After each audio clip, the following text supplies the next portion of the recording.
അപ്പം അതില് ആ മൂവി കണ്ട് നമുക്കൊരു ആരാധന ഉണ്ടാവുമല്ലോ ഒരു നടനോട്.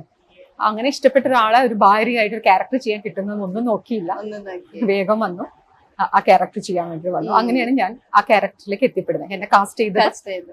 പിന്നെ അതിന് മുന്നേ ചെയ്തത് great Indian kitchen. Great Indian kitchen എന്ന് പറഞ്ഞ സ്റ്റേറ്റ് അവാർഡ് കിട്ടിയ മൂവിയാണ്. അതിലും ഒരു അമ്മ ക്യാരക്ടറായിരുന്നു, ഹീറോയിന്റെ നിമിഷയുടെ അമ്മയായിട്ട് ഒരു വേഷം ചെയ്തിരുന്നു. അപ്പം ആ മൂവി കണ്ടിട്ടാണ് എന്റെ അടുത്ത് ഇതില് സുധീഷേട്ടന്റെ വൈഫായിട്ട് ഒരു ക്യാരക്ടർ ചെയ്യാനല്ല ആപ്റ്റാണ്, ചെയ്യാൻ പറ്റുമെന്ന് ചോദിച്ചു. ഓക്കെ എന്ന് പറഞ്ഞു ഞാൻ വന്നു. ഇഷ്ടപ്പെട്ട ആളെ കൂടി ആയതുകൊണ്ട് നമ്മൾ ഇഷ്ടത്തോടു കൂടി വർക്ക് ചെയ്യാൻ പറ്റില്ല. അപ്പൊ ആലോചിച്ചൊക്കെ ഒരാളെ ഭാര്യ ഒരാളെ ഇങ്ങനെ നിങ്ങളുടെ ഇടയിൽ തല്ലുണ്ടോ? ഉണ്ട്, നല്ല അടിയുണ്ട്. എന്റെ അടുത്ത് അടി കിട്ടുന്നുണ്ടല്ലേ? ഒരടി കിട്ടുന്നുണ്ട്. അടിയുടെ ആൾക്കാരെ ഇവിടെ വന്നിരിക്കണത്. അതെ.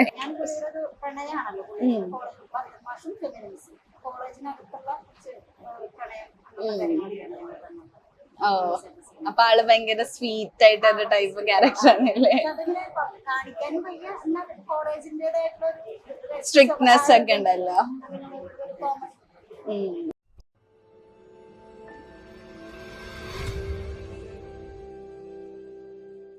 Hello everyone, welcome to Mapstick Media. അപ്പൊ ഇന്ന് നമ്മുടെ ഒപ്പം ഉള്ളത് പ്രതിഭ ട്യൂട്ടോറിയൽസ് എന്ന സിനിമയിലൂടെ നമുക്ക് മുന്നിൽ എത്താൻ പോകുന്ന രണ്ട് നായികമാരാണ്. Welcome to Mapstick Media. എന്തൊക്കെയുണ്ട് വിശേഷം? നല്ല വിശേഷം, സുഖം. അതെ, വലിയൊരു വിശേഷം വരാൻ പോലെ നമ്മുടെ സിനിമ ഇങ്ങനെ റിലീസിന് ഇറങ്ങുകയാണ്. അപ്പൊ നമുക്ക് ആദ്യം തന്നെ നമ്മുടെ പ്രേക്ഷകർക്ക് വേണ്ടിട്ട് നിങ്ങളൊന്ന് ഇൻട്രൊഡ്യൂസ് ചെയ്യാവോ? ഷുവറായിട്ടും. ഞാൻ അനുപമ, കോഴിക്കോട്ടുകാരിയാണ്. കോഴിക്കോടിന്റെ ഒരു എന്താ പറയാ ഒരു ആർട്ടിസ്റ്റ്. കോഴിക്കോട് അനുപമ എന്ന് പറയില്ലേ, നമ്മൾ ഇന്ന ആർട്ടിസ്റ്റ് എന്ന് പറയില്ലേ, അങ്ങനെ ആവണമെന്ന് ഒരുപാട് ആഗ്രഹിക്കുന്ന ഒരാളാണ്. ഹായ് കിരണം എന്ന് ഒരുപാട് ആഗ്രഹിക്കുന്ന ഒരാളാണ്. പ്രതിഭ ട്യൂട്ടോറിയലിൽ എത്തിപ്പെട്ടതും എത്തിപ്പെടാൻ സാധിച്ചതിലും ഒക്കെ എന്താ പറയാ എല്ലാവരോടും ആദ്യം താങ്ക്സ് പറയാണ്.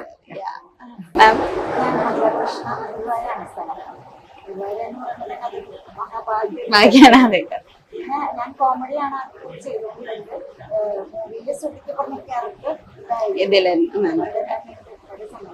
അപ്പൊ നമ്മളുടെ ഈ പ്രതിഭ ട്യൂട്ടോറിയൽസ് എന്ന് പറയുന്ന സിനിമയിലേക്ക് എങ്ങനെയാണ് നിങ്ങൾ വരുന്നത്? പ്രതിഭ ട്യൂട്ടോറിയലില് കാസ്റ്റ് ചെയ്തപ്പോ സുധീഷേട്ടന്റെ ഭാര്യ എന്ന് പറഞ്ഞപ്പോ ഞാൻ ഒത്തിരി ഇഷ്ടപ്പെടുന്ന ഒരു നടനം കൂടിയാണ് സുധീഷേട്ടൻ എന്ന് പറയുന്നത്. അത് എടുത്തു പറയേണ്ട മൂവി എന്ന് പറഞ്ഞ മണിച്ചിത്രത്താഴാണ്. അപ്പം അതില് ആ മൂവി കണ്ട് നമുക്കൊരു ആരാധന ഉണ്ടാവുമല്ലോ ഒരു നടനോട്. അങ്ങനെ ഇഷ്ടപ്പെട്ട ഒരാളെ ഒരു ഭാര്യയായിട്ട് ഒരു ക്യാരക്ടർ ചെയ്യാൻ കിട്ടുന്നതൊന്നും നോക്കിയില്ല, വേഗം വന്നു ആ ക്യാരക്ടർ ചെയ്യാൻ വേണ്ടി വന്നു. അങ്ങനെയാണ് ഞാൻ ആ ക്യാരക്ടറിലേക്ക് എത്തിപ്പെടുന്നത്. എന്നെ കാസ്റ്റ് ചെയ്ത് എത്തിപ്പെടുന്നത്. ഓഡീഷൻ അല്ല, അതിന്റെ മുന്നേ ഞാൻ കുറച്ച് മൂവീസ് സ്റ്റാർട്ടിംഗ് ആണ് എന്റെ. അതിന് മുന്നേ കുറച്ച് മൂവീസ് ചെയ്തിട്ടുണ്ടായിരുന്നു. ഉത്തമി, അങ്ങനെ കുറച്ച് മൂവീസ് ചെയ്തു. അപ്പൊ അതിന് എന്നെ കണ്ടിട്ടാണ് വിളിച്ചത്, ക്യാരക്ടറിനെ വിളിച്ചത്. പിന്നെ അതിന് മുന്നേ ചെയ്തത് great Indian kitchen. Great Indian kitchen എന്ന് പറഞ്ഞ സ്റ്റേറ്റ് അവാർഡ് കിട്ടിയ മൂവിയാണ്. അതിലും ഒരു അമ്മ ക്യാരക്ടറായിരുന്നു, ഹീറോയിന്റെ നിമിഷയുടെ അമ്മയായിട്ട് ഒരു വേഷം ചെയ്തിരുന്നു. അപ്പം ആ മൂവി കണ്ടിട്ടാണ് എന്റെ അടുത്ത് ഇതില് സുധീഷേട്ടന്റെ വൈഫായിട്ട് ഒരു ക്യാരക്ടർ ചെയ്യാനല്ല ആപ്റ്റാണ്, ചെയ്യാൻ പറ്റുമെന്ന് ചോദിച്ചു. ഓക്കെ എന്ന് പറഞ്ഞു ഞാൻ വന്നു. ഇഷ്ടപ്പെട്ട ആളെ കൂടി ആയതുകൊണ്ട് നമ്മൾ ഇഷ്ടത്തോടു കൂടി വർക്ക് ചെയ്യാൻ പറ്റില്ല. പക്ഷെ ഇഷ്ടത്തോടുള്ള ഒരു ക്യാരക്ടർ ഭാര്യയാണെങ്കിലും നമ്മൾ ഇഷ്ടത്തോടു കൂടിയല്ല ആ ക്യാരക്ടർ ചെയ്യുന്നത്. എപ്പോഴും ഇങ്ങനെ അടി കൂടുന്ന ഒരു ഹസ്ബൻഡായിട്ടും വൈഫായിട്ടുമാണ്. എനിക്കൊരു സ്നേഹം കാണിക്കാനെന്നുള്ള ഒരു ഓപ്പർച്യൂണിറ്റി അതിൽ ഉണ്ടായിട്ടില്ല. എപ്പോഴും അടി കൂടുന്ന വൈഫ് ആൻഡ് ഹസ്ബൻഡ് ആയിട്ടാണ് അതിൽ നമ്മള് ക്യാരക്ടറൈസ്. ഇഷ്ടപ്പെട്ട ഒരു നടന്റെ ഒപ്പം ബിഗ് സ്ക്രീനിൽ വരാൻ പറ്റി, അങ്ങനെ മാം എങ്ങനെ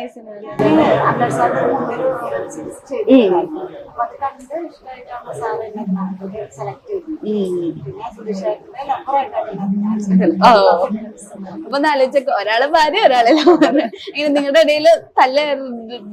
ഉണ്ട്, നല്ല അടിയുണ്ട്. എന്റെ അടുത്ത് അടി കിട്ടുന്നുണ്ടല്ലേ? ഒരടി കിട്ടുന്നുണ്ട്. അടിയുടെ ആൾക്കാരെ ഇവിടെ വന്നിരിക്കണത്. ഇങ്ങനെ ഓക്കെ, സിനിമയിൽ അടിയുണ്ട്, റിയൽ ലൈഫിൽ നിങ്ങള് സെറ്റിലൊക്കെ അടിയുണ്ട്? ഞങ്ങള് അവിടെ വെച്ച് മാത്രമേ കണ്ടിട്ടേ ഉള്ളൂ. കണ്ടിട്ടില്ല, അതുകൊണ്ട് സേഫ് ആയിരുന്നു. അപ്പൊ ഈ ഒരു ക്യാരക്ടർ ഇപ്പൊ അനുപമ മാം ആണെങ്കിൽ കുഞ്ഞിന് ഒരുപാട് ക്യാരക്ടർ ചെയ്തിട്ടുണ്ട്. അപ്പൊ അതിൽ നിന്ന് ഭയങ്കര ഡിഫറെന്റ് ആയി തോന്നി ഇതില് സുധീഷേട്ടന്റെ വൈഫായി വന്നപ്പോ? ഉണ്ട്, ഡിഫറെന്റ് ആയിട്ട് ഫീൽ ചെയ്യുന്നത്. എന്താ വെച്ചാൽ ഒരു ഭാര്യ സ്ട്രഗിൾ ചെയ്യുന്ന ഒരു ഭാര്യ, ഫാമിലിക്ക് വേണ്ടി സ്ട്രഗിൾ ചെയ്യുന്ന ഒരു ഭാര്യ. പിന്നെ ഹസ്ബൻഡ് ഒരുപാട് ഇഷ്ടമാണ്, പക്ഷെ ആ ഒരു ഇഷ്ടം ആക്ട് ചെയ്യാണ് ഹസ്ബൻഡ് എന്റെ അടുത്ത് എന്ന് പറയുമ്പോഴുള്ള ആ എല്ലാം നമ്മളത് റിയാക്ട് ചെയ്തുകൊണ്ടിരിക്കുകയാണല്ലോ ഹസ്ബൻഡ് അടുത്ത്. അപ്പൊ കുറച്ചും കൂടെ ഒരു ബോൾഡ് ആയിട്ടും കുറച്ച് സ്ട്രോങ് ആയിട്ടൊക്കെ ചെയ്യാൻ എനിക്ക് ചെയ്യാൻ സാധിച്ചു എന്നാണ് ഞാൻ വിചാരിക്കുന്നത്. അപ്പൊ ചെയ്യാൻ അങ്ങനെ ഒരു ഓപ്പർച്യൂണിറ്റി ഇതിലൂടെ എനിക്ക് കിട്ടിയിട്ടുണ്ട്. എന്താ പറയാ, ഒതുങ്ങിക്കൂടി മിണ്ടാണ്ടിരിക്കുന്ന ഒരു ഭാര്യയല്ല, അല്ല. പ്രതികരിക്കുന്ന ഒരു ഭാര്യയാണ്. പ്രതികരിച്ച് അവസാനം അന്വേഷിച്ചെത്തുന്നൊക്കെ ഉണ്ട്. അപ്പൊ അവിടെ വെച്ചിട്ടാണ് എന്റെ ഒരു നടി കിട്ടുന്നത്. ഒരു ഇൻവെസ്റ്റിഗേറ്റർ കൂടിയാണ്. അപ്പൊ അവിടെ വെച്ചിട്ട് അടി കിട്ടും. സ്ട്രോങ് ആയിട്ടുള്ള ഭാര്യയാണ്. നല്ല ക്യാരക്ടറാണ് അത്, നല്ല ക്യാരക്ടർ. അപ്പൊ ഈ മാമിന്റെ ക്യാരക്ടർ എങ്ങനെയാണ്? ഇതേപോലെ സ്ട്രോങ് ആണോ അതോ ഭയങ്കര വീക്ക്? ഞാൻ പുള്ളിയുടെ ഒരു പ്രണയമാണല്ലോ, മാസം ഫെമിനിസം കോളേജിനകത്തുള്ള പ്രണയം കാര്യങ്ങളൊക്കെയാണ്. ഓ, അപ്പൊ ആള് ഭയങ്കര സ്വീറ്റ് ആയിട്ടൊരു ടൈപ്പ് ക്യാരക്ടർ ആണല്ലേ? അതിങ്ങനെ കാണിക്കാനും വയ്യ, എന്നാൽ കോളേജിന്റേതായിട്ടുള്ള സ്ട്രിക്ട്നെസ് ഒക്കെ ഉണ്ടല്ലോ. അപ്പൊ നിങ്ങളിപ്പോ ഒരു ക്യാരക്ടർ ചെയ്യുന്ന സമയത്ത് എന്തൊക്കെയാ ലൈക്ക് കുറച്ച് ചാലഞ്ചസ് എന്തായാലും ഉണ്ടാവുള്ളൂ നമ്മൾക്ക് ഒരു ക്യാരക്ടർ വരുമ്പോ. അപ്പൊ അതിന് വേണ്ടിട്ട് എന്തൊക്കെ തയ്യാറെടുപ്പ് എടുക്കാറ്? ഇല്ല, പ്രത്യേകിച്ച് തയ്യാറെടുപ്പൊന്നുമില്ല. ആ ക്യാരക്ടർ ഇന്നതാന്ന് പറഞ്ഞു തന്നു. ആ ക്യാരക്ടർ നമ്മളെ ഉള്ളില് അത് നമ്മളെ വരും. സ്ക്രിപ്റ്റ് പറഞ്ഞു കഴിയുമ്പോൾ നമ്മൾ നോർമലി ആ ക്യാരക്ടർ എങ്ങനെ ബിഹേവ് ചെയ്യണം, എങ്ങനെ ഹസ്ബൻഡിന്റെ അടുത്ത് നമ്മൾ നിൽക്കണം, അങ്ങനെ ആ ക്യാരക്ടറിന് ഒരു ഇതുണ്ടല്ലോ, സ്വഭാവം ഉണ്ടല്ലോ. ആ സ്വഭാവം നമ്മള് അതിന് പ്രത്യേകിച്ച് പ്രിപ്പറേഷൻ ഒന്നുമില്ല. ആ ക്യാരക്ടർ മനസ്സിലാക്കി എടുത്തു കഴിയുമ്പോൾ നമ്മൾ ഓട്ടോമാറ്റിക്കലി നമുക്ക് ആ സിറ്റുവേഷൻ വരുമ്പോ അത് ചെയ്യാൻ പറ്റും. അങ്ങനെ അതിന് പ്രത്യേകം ഒന്നും എടുത്തിട്ട് തയ്യാറെടുപ്പ് ഒന്നുമില്ല. ചെയ്തിട്ടൊന്നുമില്ല. പിന്നെ ഞാനൊരു തിയേറ്റർ ആർട്ടിസ്റ്റ് ആണ്, ഡ്രാമ ആർട്ടിസ്റ്റ് ആയിരുന്നു. അപ്പൊ അങ്ങനെ ഒരു തയ്യാറെടുപ്പൊന്നും എടുത്തിട്ട് ഇല്ല. അങ്ങനെ സാർ പറഞ്ഞു മകൾ ഇങ്ങനെ ഒരു ക്യാരക്ടറാണ്, അങ്ങനെ ശ്രദ്ധിക്കാൻ പറ്റുന്ന ഒരു ക്യാരക്ടറാണ് പറഞ്ഞപ്പോൾ നമുക്ക് സന്തോഷം. അതുകൊണ്ട് നമ്മള് സന്തോഷം. ഈ പൊതുവെ നമുക്കൊരു ഇപ്പൊ ഒരു ടൈപ്പ് റോള് വന്നു കഴിഞ്ഞാല് എപ്പോഴും ആ ഒരു ടൈപ്പ് റോളാണല്ലോ കൂടുതലും നമുക്ക് വരാം. ഒരു ടൈപ്പോ കാസ്റ്റ് ചെയ്യാൻ ചാൻസ് ഉണ്ട്. അപ്പൊ നിങ്ങൾക്ക് ഏറ്റവും കൂടുതൽ കംഫർട്ടബിൾ അല്ലെങ്കിൽ ചെയ്യാൻ ആഗ്രഹമുള്ള എന്ത് ടൈപ്പ് റോളാണ്? എന്റെ കാര്യം പറയുവാണെങ്കിൽ ഞാൻ ഗ്രേറ്റ് ഇന്ത്യൻ കിച്ചണില് നിമിഷയുടെ അമ്മയായിട്ട് വന്നതിന് ശേഷം, അതൊക്കെ സ്റ്റേറ്റ് അവാർഡ് കിട്ടിയ മൂവി, ഒത്തിരി ശ്രദ്ധിക്കപ്പെട്ട മൂവിയാണത്. അതിനുശേഷം എനിക്ക് വരുന്ന മിക്ക ക്യാരക്ടേഴ്സും അമ്മ ക്യാരക്ടേഴ്സാണ്. അതിൽ നിന്ന് എനിക്കൊരു കുറച്ചൊരു മാറ്റം വന്നിട്ടുള്ളത്, ഇപ്പം റിലീസ് ആവാനുള്ളൊരു മൂവി ഉണ്ട്, ദാസേട്ടന്റെ സൈക്കിൾ എന്നാണ് മൂവിയുടെ പേര്. അതിൽ ഹീറോയിൻ ആണ് ഞാൻ. അമ്മയാണെങ്കിലും എനിക്കതിൽ കുറച്ചുകൂടെ വർക്ക് ചെയ്യാനുണ്ട്.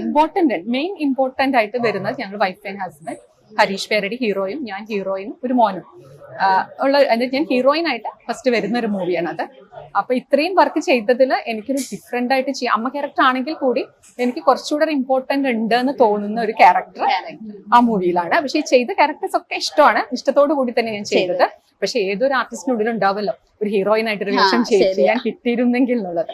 അപ്പൊ അങ്ങനെ ഒരു ഓപ്പർച്യൂണിറ്റി ദാസേട്ടന്റെ സൈക്കിളിലൂടെ എനിക്ക് കിട്ടിയിട്ടുണ്ട്. ഞാൻ പടം റിലീസ് ആവണം.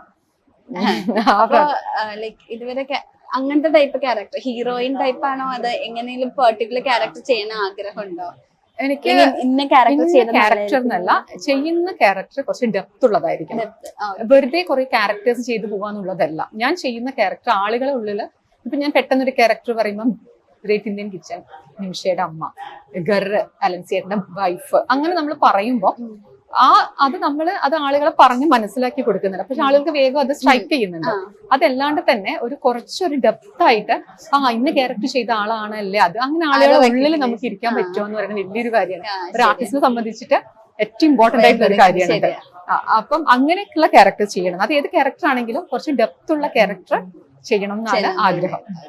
ഞാനൊരു തുടക്കക്കാരിയായതുകൊണ്ട് തന്നെ അങ്ങനെ ശേഷമാണ് ഞാൻ നല്ല വർക്ക് കിട്ടണം.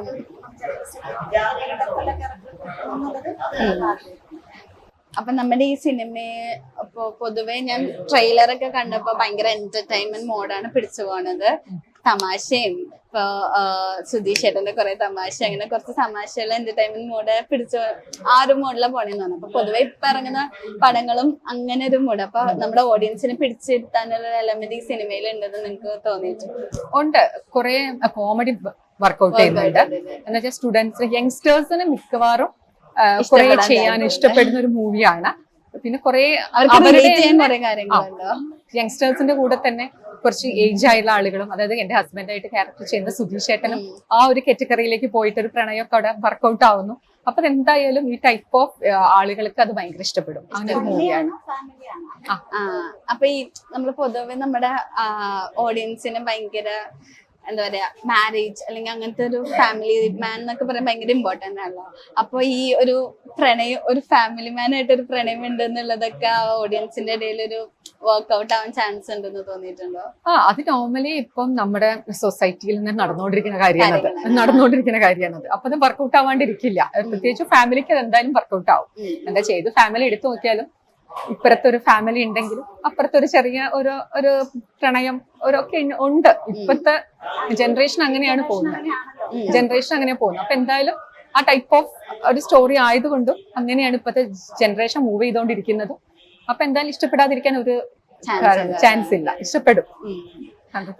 അപ്പൊ നമ്മളിപ്പോ പൊതുവെ ഇപ്പൊ ഉള്ള മിക്ക മൂവീസും വിമൻ ഓറിയന്റഡ് ക്യാരക്ടേഴ്സ് വരുന്നുണ്ടെങ്കിലും പക്ഷെ ഇമ്പോർട്ടൻസ് കുറവാണ്. ചില മൂവീസ് ഒക്കെ നോക്കി വിമൻ എന്ന് പറയുന്ന ഒരു ഒബ്ജക്ട് അങ്ങനെ മാത്രം കാണിക്കുന്ന മൂവീസും ഉണ്ട്. അപ്പൊ ഇനിയും കുറെ വിമൻ ഓറിയന്റഡ് മൂവീസ് വരണം, വിമന് അപ്പൊ അങ്ങനെ കുറെ ചർച്ചകളും നമ്മുടെ മലയാള ഇൻഡസ്ട്രി നടക്കുന്നുണ്ടല്ലോ. അപ്പൊ അതിനെ പറ്റി നിങ്ങളുടെ അഭിപ്രായം എന്താ? ഇനിയും അങ്ങനത്തെ മൂവീസ് വേണം എന്ന് ആണോ? വിമൻ ഓറിയന്റഡ് ആയിട്ട് എന്ന് പറഞ്ഞാൽ ഏത് ഇപ്പം ഒരു ഫാമിലി ആയാലും മൂവി ആയാലും എല്ലാം നമ്മളൊന്ന് എന്താ പറയാ മിങ്കിൾ ചെയ്ത് നോക്കുവാണെങ്കിൽ വിമൻ ഉണ്ടെങ്കിൽ മെന്നും ഉണ്ട്. അപ്പൊ അവർക്ക് വിമന് ഒരു സപ്പോർട്ടായിട്ട് മെൻ ഉണ്ടായിക്കൊണ്ട് വിമൻ ഓറിയന്റഡ് ആയിട്ടുള്ള മൂവി ചെയ്യുന്നതിനും പ്രശ്നമല്ല.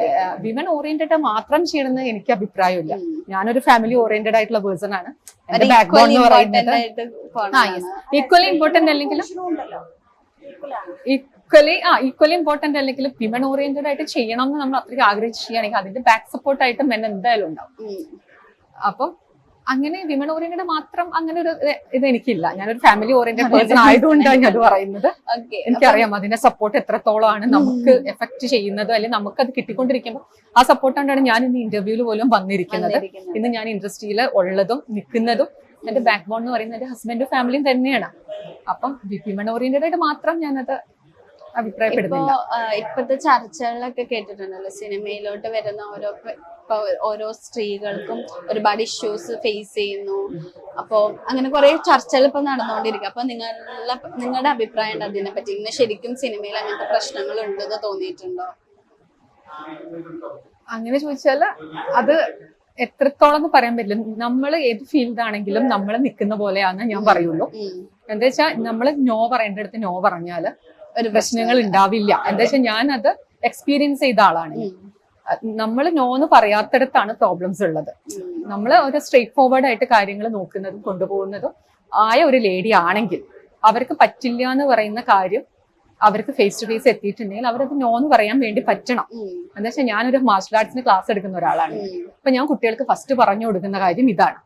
എന്താ സ്കൂളിലായാലും എവിടെയാണെങ്കിലും പബ്ലിക്കിലായാലും അവർക്ക് ബുദ്ധിമുട്ടായിട്ടൊരു കാര്യം വരികയാണെങ്കിൽ അത് അവർക്ക് റിയാക്ട് ചെയ്തേ പറ്റുള്ളൂ. അവര് റിയാക്ട് ചെയ്യണം. ഞാൻ ഫസ്റ്റ് ക്ലാസ്സിൽ പറഞ്ഞു കൊടുക്കുന്ന കാര്യം, ഞാനൊരു ഇന്ത്യൻ കരാത്തെ അസോസിയേഷൻ ഓഫ് ഇന്ത്യയുടെ റെഫറിയാണ്, കിക്ക് ബോക്സിംഗ് അസോസിയേഷൻ ഓഫ് ഇന്ത്യയുടെ ജഡ്ജാണ്. അങ്ങനെ പറയാൻ പറ്റില്ല. ഇത് ഞാൻ ഒരു ആ പാഷൻ, എനിക്കൊരു മൂവി എന്ന് പറയുന്നത് അല്ലെങ്കിൽ ഇൻഡസ്ട്രി എന്ന് പറയുന്നത് ഭയങ്കര പാഷനാണ്. അതിന് വേണ്ടിയിട്ട് ഞാൻ എന്റെ മാർഷൽ ആർട്സ് സ്റ്റോപ്പ് ചെയ്ത് വെച്ചിട്ടാണ് ഞാൻ ഇങ്ങോട്ട് വരുന്നത്. അപ്പോഴും ഒത്തിരി പേര് എന്റെ അടുത്ത് പറഞ്ഞു, ഒരു ഇന്ത്യയുടെ റെഫറിയാണ്, ഇന്ത്യയുടെ ജഡ്ജാണ്, അത് സ്റ്റോപ്പ് ചെയ്ത് വെച്ചിട്ട് നീ കാണിക്കുന്ന അബദ്ധം എന്നൊക്കെ പറഞ്ഞു. പക്ഷെ എനിക്ക് ഒരിക്കലും അങ്ങനെ ഫീൽ ചെയ്തിട്ടില്ല. നമ്മള് കാര്യങ്ങൾ പറയേണ്ട സ്ഥലത്ത് പറയേണ്ടതുപോലെ പറഞ്ഞു നിന്ന് കഴിഞ്ഞാൽ പ്രോബ്ലം ഇല്ല. ഇപ്പൊ ഞാൻ ഈ സമയം കൊണ്ട് 4 വർഷം കൊണ്ട് 10-14 മൂവി ചെയ്തു ഞാൻ. അപ്പൊ അങ്ങനെ ആയിരുന്നെങ്കിൽ ഞാൻ മൂവി ഒന്നും എനിക്ക് ചെയ്യാൻ പറ്റില്ല. ഇപ്പൊ അങ്ങനെയുള്ളു. ഇപ്പം നടക്കുന്ന ഇൻസിഡൻസ് അറിയാലോ, അങ്ങനെ ഉണ്ടെങ്കിൽ മാത്രമേ സിനിമ കിട്ടുള്ളൂ. ആ രീതിയാണെങ്കിൽ എന്നെ സംബന്ധിച്ചിട്ടാണെങ്കിൽ ഞാൻ സിനിമ ചെയ്യില്ല. പക്ഷെ അങ്ങനെ ഇല്ല. നമ്മൾ നിൽക്കേണ്ടിടത്ത് നിന്ന് കഴിഞ്ഞാല് നമ്മൾ നോ പറയേണ്ടടുത്ത് നോ പറഞ്ഞു കഴിഞ്ഞാൽ പ്രശ്നമില്ല. നമുക്ക് കിട്ടേണ്ടത് ആ ക്യാരക്ടർ നമ്മൾ ചെയ്യണം എന്നുണ്ടെങ്കിൽ അവർ തീർച്ചയായിട്ടും നമ്മളെ വിളിക്കും. നിങ്ങൾ വന്ന് ചെയ്യണം എന്ന് പറയും. എല്ലാത്ത കേസ് ഉണ്ടാവും, സോറി നമുക്ക് പറ്റില്ല, ഞങ്ങൾ അങ്ങനെ ചെയ്യുന്ന ആളുകളല്ല എന്ന് പറഞ്ഞാൽ അവർക്ക് അതിനെ പറ്റിയ ആളെ കിട്ടി എടുത്തോട്ടെ അവര്. നമ്മൾ അതിന്റെ പിന്നാലെ പോണ്ട. നമുക്ക് ആ ക്യാരക്ടറാണ് അവർക്ക് ഇമ്പോർട്ടന്റ് എന്നുണ്ടെങ്കിൽ ആ ക്യാരക്ടർ ചെയ്യാൻ തീർച്ചയായിട്ടും നമ്മളെ വിളിക്കും. ആ ക്യാരക്ടറിനെല്ലാം അവിടെ ഇമ്പോർട്ടന്റ് എന്നുണ്ടെങ്കിൽ അവർ ആ വഴിക്ക് പോകും. അങ്ങനെ കണ്ടു കഴിഞ്ഞാൽ പ്രശ്നം ഉണ്ടാവില്ല എന്നാണ് എന്റെ അഭിപ്രായം. പേഴ്സണലി എന്റെ അഭിപ്രായം അതാണ്. ഞാൻ പറഞ്ഞല്ലോ, കുട്ടികൾക്ക് ക്ലാസ് എടുത്തു കൊടുക്കുന്ന ഒരാളായതുകൊണ്ട് എനിക്ക് ഇങ്ങനെ ആൻസർ ചെയ്യാൻ പറ്റുള്ളൂ. അല്ലോ, വാട്ട് യു മേക്ക് സെൻസ്. കാരണം നിങ്ങൾ പറഞ്ഞാലും കാര്യമുണ്ടല്ലോ, പലരും അതാ പറയുന്നത്, നോ പറഞ്ഞ അടുത്ത് നോ പറഞ്ഞ ഒരു പ്രശ്നമില്ല. അത്രയേ ഉള്ളൂ. അപ്പൊ നമ്മുടെ സിനിമ ആണെങ്കിലും ഇപ്പൊ റിലീസിന് ഒരുങ്ങുകയാണ്. എന്താ നമ്മുടെ പ്രേക്ഷകരോട് പറയാനുള്ളത്? പ്രേക്ഷകരോട് പറയാന്ന് പറഞ്ഞാല് സിനിമ എല്ലാവരും പോയിട്ട് കാണണം. നല്ല മൂവിയാണ്, എല്ലാവർക്കും ഇഷ്ടപ്പെടും. എസ്പെഷ്യലി ഫാമിലി യങ്സ്റ്റേഴ്സിന് ഇഷ്ടപ്പെടുന്ന ഒരു മൂവിയാണ്. തിയേറ്ററിൽ പോയിട്ട് തന്നെ എക്സ്പീരിയൻസ് ചെയ്യണം എന്നാണ് അഭിപ്രായം. അപ്പൊ എല്ലാവരും പോയിട്ട് മൂവി കാണാൻ വിജയിപ്പിച്ചു തരാം. And, എല്ലാവരും ഈ ഓണം പ്രജയോടൊപ്പം ആഘോഷിക്കുന്നതാണ്. അപ്പൊ ഈ പറഞ്ഞ പോലെ തന്നെ ഈ രണ്ടുപേരുടെ തല്ലും കൂടി നമുക്ക് ആ സിനിമയിൽ കാണാൻ പറ്റും. അപ്പൊ എല്ലാവരും പോയി സിനിമ കാണണം. സിനിമ വൻ വിജയകരമായിട്ട് എന്ന് ആശംസിക്കുന്നു. നിങ്ങൾക്കും ഇനിയും ഇനിയും നല്ല നല്ല റോൾസ് കിട്ടുമെന്ന് ആശംസിക്കുന്നു. Thank you so much. Thank you so much.